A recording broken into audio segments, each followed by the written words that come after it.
Okay, next up we've got another Bill Rebane that doesn't quite fit into any category, although you could probably put this in the slasher serial killer genre. Of course, the twist is there really is no serial killer, but maybe there's a mystical killer.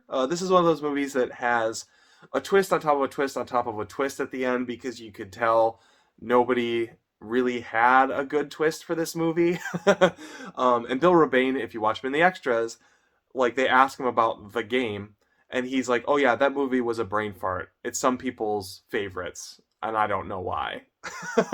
That movie's The Game. I will say this is actually one of my favorites. So I am one of those weirdos. I don't know why I love this movie so much. It's just a good balance of comedy and horror and schlock. There is a rubber monster in this. There's a rubber monster that comes out of the bed, so you could call this one of the rubber monster movies. I don't know. I'm going to stop trying to justify all these Bill Rebane movies I watched and just recommend them because The Game is one of my favorite Bill Rebanes. Basically, a bunch of people get together to play a game in a lodge in which if they can survive, they get $1 million or something like that. And these old people, including this guy down here, basically kill them off one by one, but actually he's just scaring them to leave one by one. But then at the end, again, there are several other twists that happen within the last 3 minutes of the movie that just makes the movie make less and less sense and makes me love it more and more. So check out The Game. All right, next, when it comes to the Cult of the New, I did go see some movies in the theaters, including Halloween Kills. It's funny. I liked Halloween Kills a lot. I went to it opening night, and I got out, and I was really pumped up. And then everyone I've talked to since then doesn't like the movie. I still enjoy this movie quite a bit. I don't know why. I get the thing is, I understand what people's complaints are, but I think they're somewhat misrepresenting what the Halloween franchise is. The first person who talked to me about this movie after they had seen it was like, the only thing that happens in it is that Michael Myers is alive again. And it's like, yeah. Have you seen the 12 other Halloween movies? Like, I just don't quite understand. And I think that the promise of the last movie, maybe made people anticipate this one too much, because the last movie had a great premise, which is that Laurie Strode is an old woman. She's crotchety, crazy, doomsday prepper type, and she's waiting for Michael Myers to return. Like, what a great direction to take the series. But it's also something you can only do once. And when Halloween Kills was coming out, I guess I had really low expectations because I know how these sequels go. And I was like, well, they're not going to be able to take it anywhere new or interesting.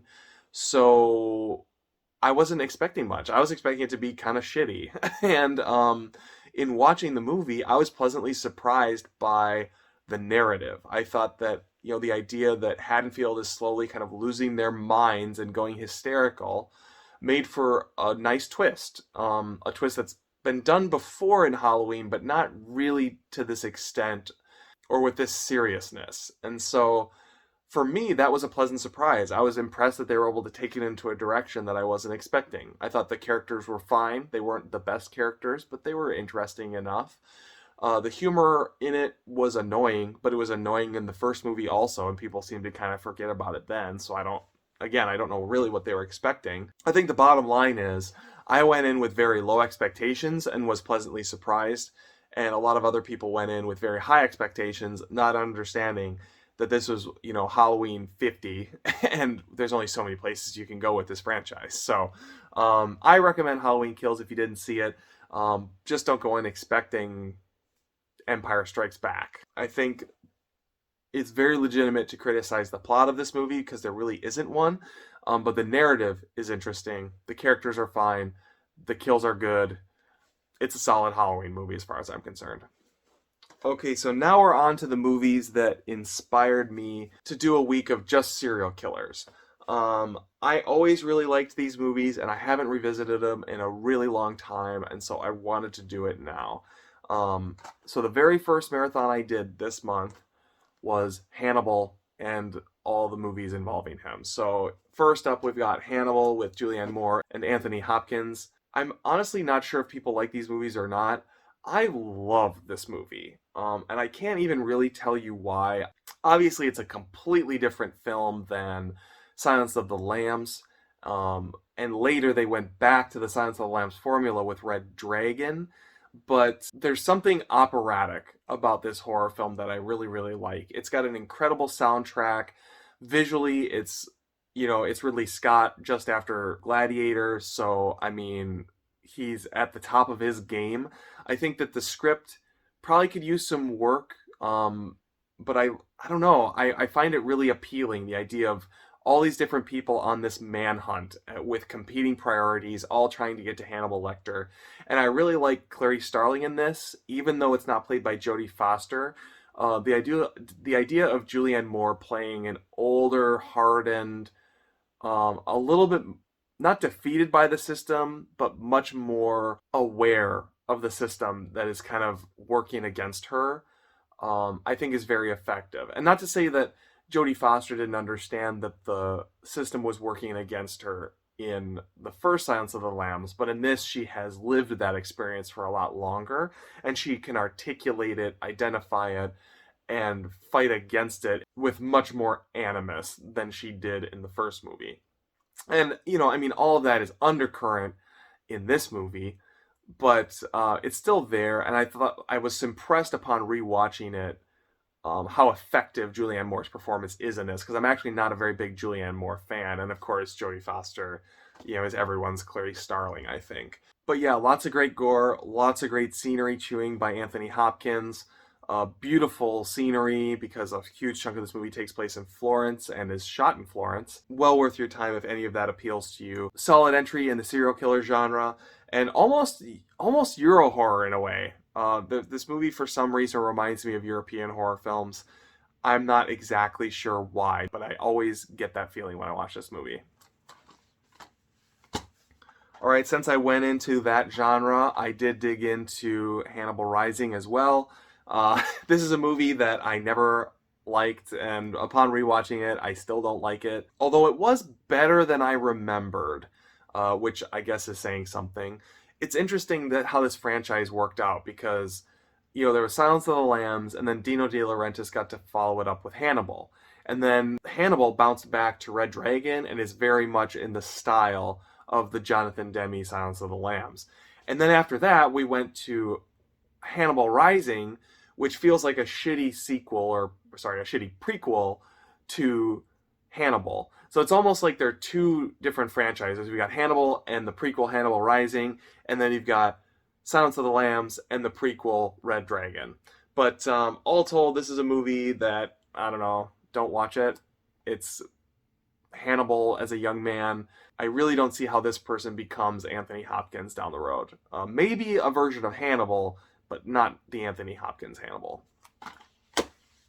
Okay, we have another Cult of the New film, which is Insidious The Last Key.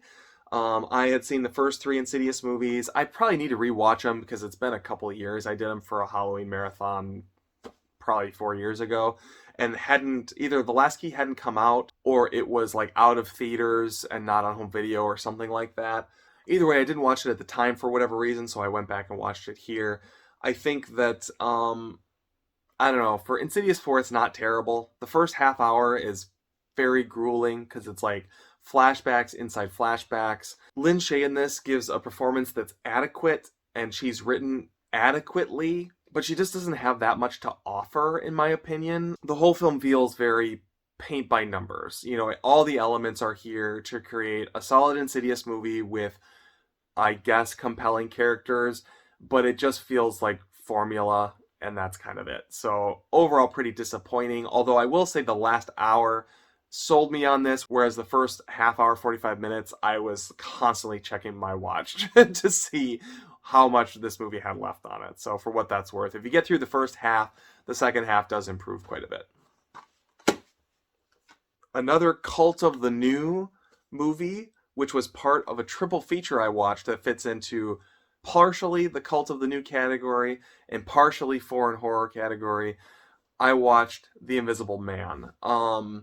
This is super close to Deep Red in terms of favorite movie I watched over Halloween. I went back and forth between which one was my favorite. I think Deep Red beats this out by just a little bit. But this is Lee Winnell at the top of his game. I really enjoy James Wan and Lee Winnell movies. I loved Saw back in the day when those movies were coming out, and but they were also very disposable. And I've been so impressed with where that creative team has gone since then. Lee Winnell's movie before this was Upgrade, which I thought was a great low budget sci fi horror film. This movie is another one where probably pretty low budget. I mean, there's some effects in this, but they're pretty minimal. It's really just about Elizabeth Moss and dealing with what an invisible man would really be like, especially if they were a sociopath. Everyone thinks she's going crazy, and she literally gets institutionalized in this. You're just so angry watching the movie because it's so believable in a way. Unlike Child's Play, where the realism played against the movie, the realism in this played for the movie because you're so invested in the characters and what is happening to them that you truly get angry watching this movie and seeing what happens to them. And the catharsis of when she gets out of it is absolutely fantastic. This movie has been very praised. I'm just going to praise it again. Go check out The Invisible Man if you haven't seen it. Now, as much as I would have loved doing the old Universal Invisible Man movies, I've already done that marathon, which I had a lot of fun with, particularly the first one, which is one of my favorite Universal horror films. But luckily, Arrow Video had my back because this year they put out the Dalia Invisible Man movies, of which there were two, The Invisible Man Appears and The Invisible Man versus the Human Fly, which are both in this little set right here. So after watching the 2020 Invisible Man, I popped into this, which was a total riot. And this actually has a reversible cover, by the way. You can see it contains both movies. It doesn't look like it. I wish it said both of them on the spine, but it doesn't. You just have to pick. I thought that the Invisible Man Appears artwork was cooler, but if you flip this around,